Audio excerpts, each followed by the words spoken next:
โอ้ยสบายดีเด้อพ่อแม่พี่น้องเบิดสุขุสุคนเด้อมาพบพ่อกับน้องลาตรีเด้อพี่น้องเด้อแล้วก็ไอ้เก่งเนาะอยู่ที่ดินไอพามีคือเก่าพี่น้องเฮ็ดเวียกตัวเองมื้อนี้สบายดีเด้อ โดยสบายดีเด้อ พากันมาแต่เอาปูนแล้วกะสิมาผสมปูนบ่ แม่ ทักไปแล้วมันก็อยู่แจ้หนึ่งพี่น้องทั้งอ้ายเพิ่นค่าเวียกก็เลยว่าพากันมาก่อน เป็นควันดินขึ้นจากหลุม เออ าขุดไว้สดๆ มีแต่ขี้ต้มเนาะมีแต่ต้มบ่ ดินต้มลงเต็มเบิด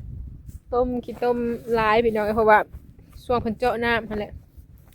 พ้นก็ลิ้นๆเนี่ยมื้อนี้นะ ใช่แต่เฮาเทกันเพื่อนไว้แล้วก็เลยฮู้ว่าหลุมเป็นเพียงใดเดี๋ยวล่างเอา สบายดีเด้อพี่น้องเอาตัวใดบัดนี้ เอาคายขึ้นมา3ดอกเอา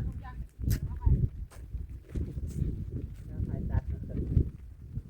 ปลาวันวัน พอดีนะเฮ็ดนี่ตามการใส่ปนเลย ฝนก็ยิบอยู่พี่น้องฝน อย่างบ่อื่นน้ำก้อย เจ้า ปู เพิ่นเอ้ยพายุอีหยังเนาะเห็นเพิ่นเขียนลงอยู่แต่ว่าเฮาบ่ได้เบิ่ง ตกแต่2โมงคืนนี่แหละถ้าบ่แห้งเขาจะหยิบ ให้แต่ว่าสักเครื่องแล้วเนาะ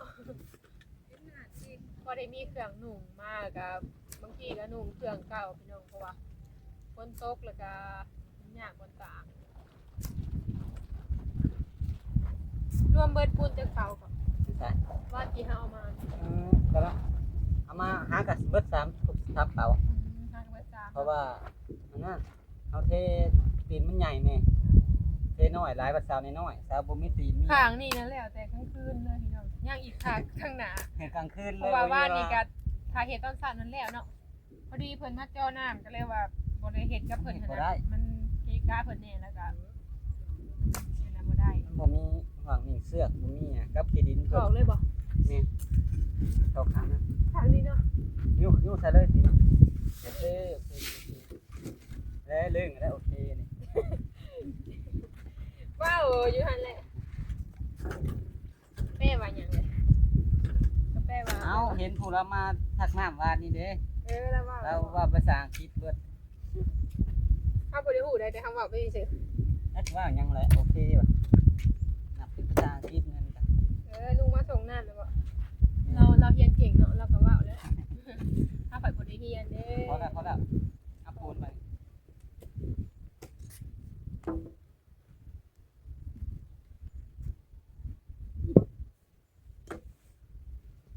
ย่อเลยบ่เบิ่งเฮ็ดเพิ่งอ้าวคือบ่มาพี่ บ่ โอ้ยบ่ให้ย่อนักขันอยากย่อ ต่างดอกมีคนตัด แต่สักเองเห็นไหม ผ้า ไม่ใช่ผ้าเนาะเอาผ้ามาปาดเด้อมันจะได้เนี่ยไปใส่ทานถ้าเฮาตัดเพิ่งเลยมันบ่ได้ใส่ทานเนาะบ่ได้ใส่ ผ้าก็เอาผ้าขี้เมียงมาดวงหนึ่งพอได้ใส่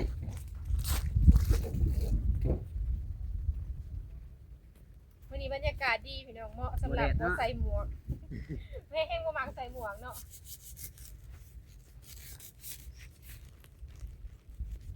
ได้ไหมสาเหตุที่เพิ่นปาดกลางก็คือมันถอกง่ายเนาะแต่ว่าเฮาผัดจะได้กระเป๋าก็เลยต้องได้ปาดทั้งปาก เอาเขาทานไง แม่นถ้าไปซื้อเพิ่นก็แพงได้เป๋าละ1,000 บาทหูจัก1,000 บาทแหละเด่น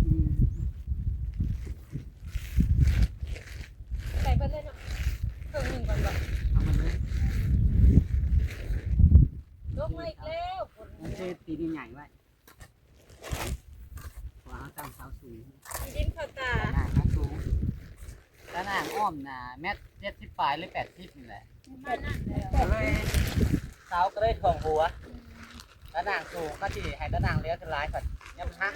เท้าสิฮักกับมันบ่งามันฮักแล้วมันนักสูงกันสาวรักน้อย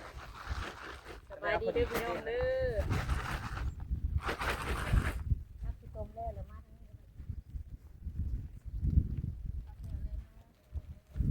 เต็มที่กัน สั่นเลย ยุบน้ำสิต้ม คนพอกันเลยกันดี คน ใจ คนก่อนเนาะ แม่ น้ำจะไปอยู่ก่อนกำลังว่าสิเสร็จเนาะกำลัง สั่นเลยสิไปหายงน้ำค่ะ น้ำผัดว่าให้หยอกเนี่ยสนุกมันอันนั้นมันยังใหม่ กินบนยุ่งน้ำขาดใช่โยกอ่ะ ยุกให้ขี้ต้มบดเพราะว่าเขามันนอนคืนนี้มันก็เลยซื้อว่านี่มันโยกงานอยู่มันก็นอนขี้ต้มนอนก้น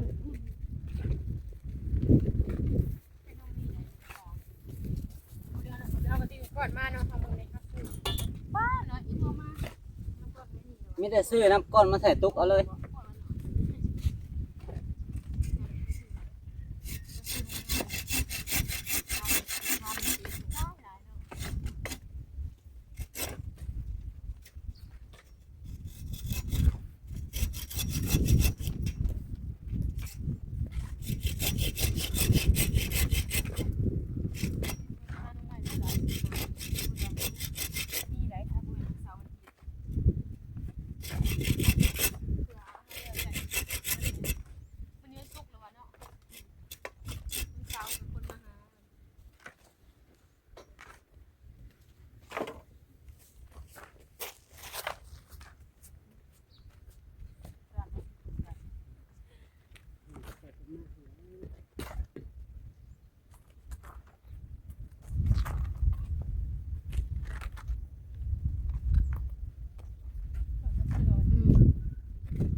ก้าวขาวก้าวเห็ดเป็นบางการแล้วดินขาวด้วยสีแล้ว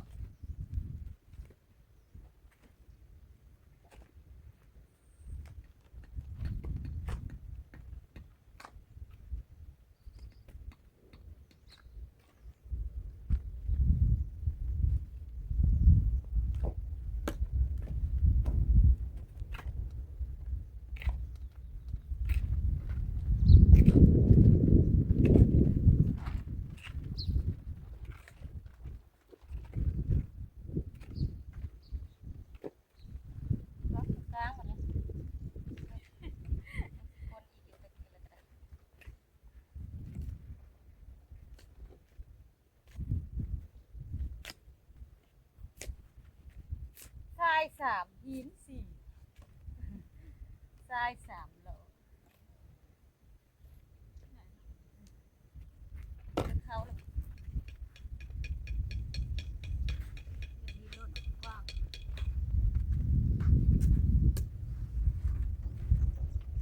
เอาหินก่อนบ่ เ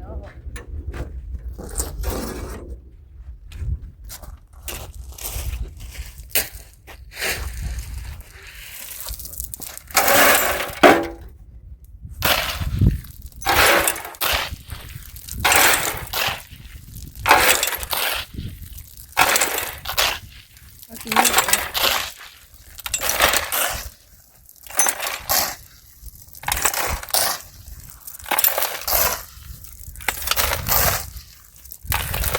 ส่วนมันจะไม่ไหวพอดีเลย ได้เลย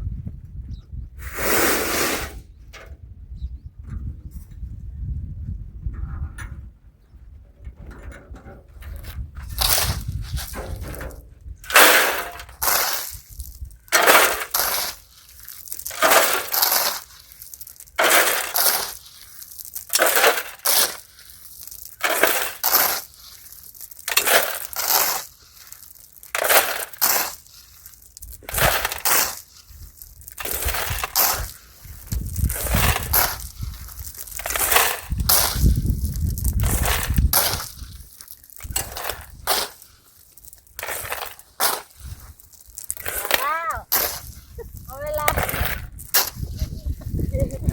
ถูกหน้าจ้าพ่อวันนี้หัวโจกไม่เลยพอดียิน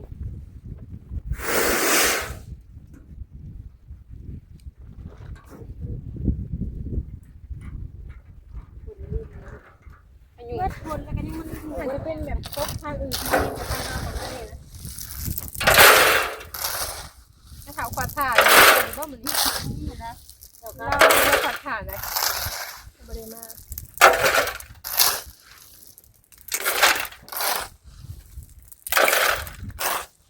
น่าจะเก่งขนาดนี้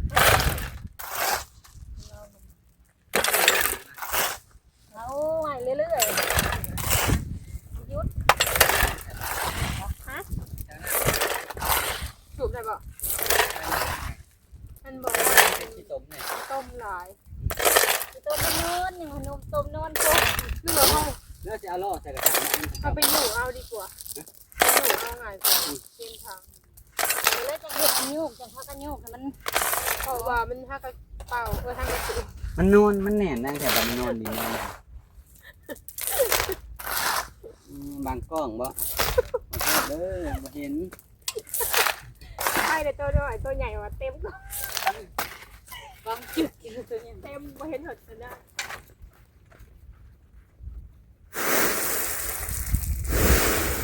3 รอบมันล้นนะน้อยบ่เลย ถ้าอีกบ่นี่สีเหล้าบ่มันจะเข้าสีเขียวก่อน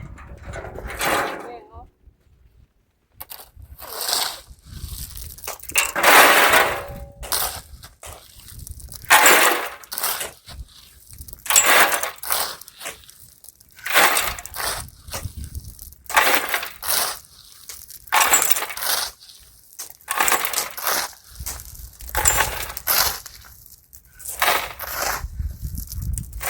ว่าละ4 รอบบ่ อย่าจะถามเราในหกเลยสิได้ เช้านี่คือโยกอยู่ได้ มันบอกว่าบ่เห็นสิรูดมันบ่ได้หรอก เฮ็ดคันโยกเอ้าเลย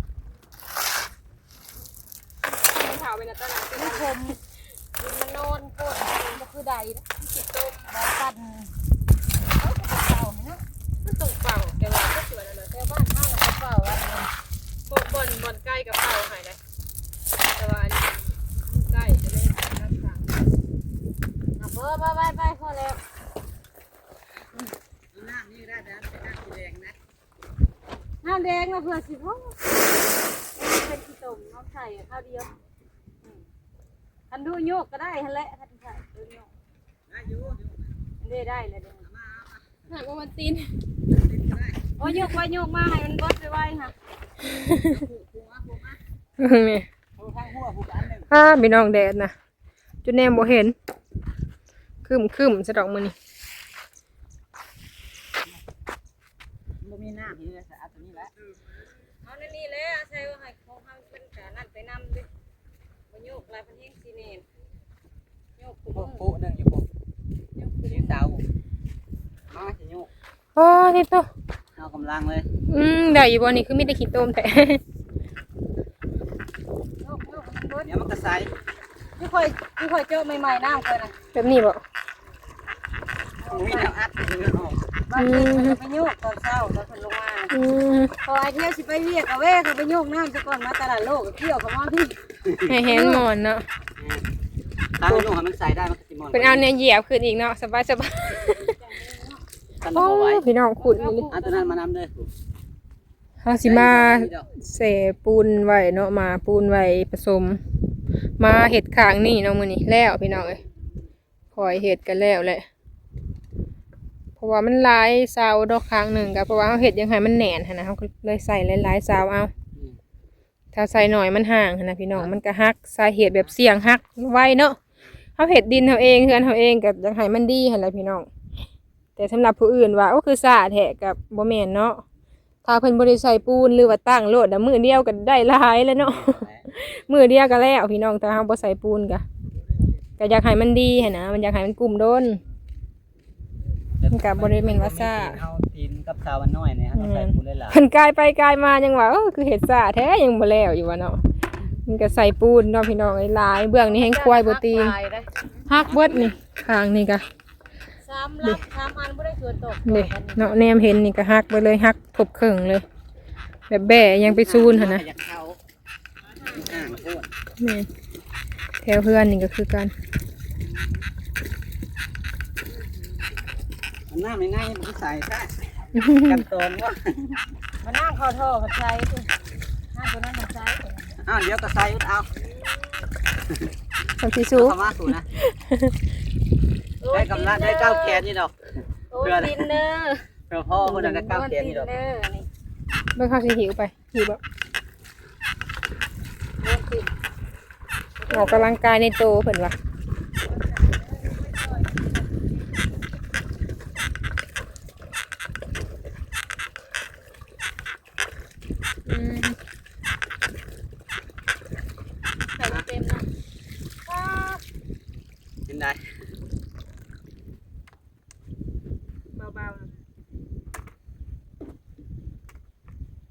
ชอบขึ้นเลยบ่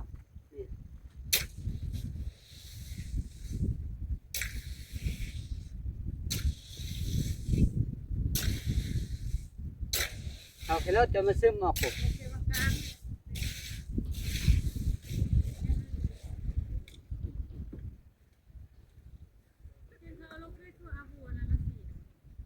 แม่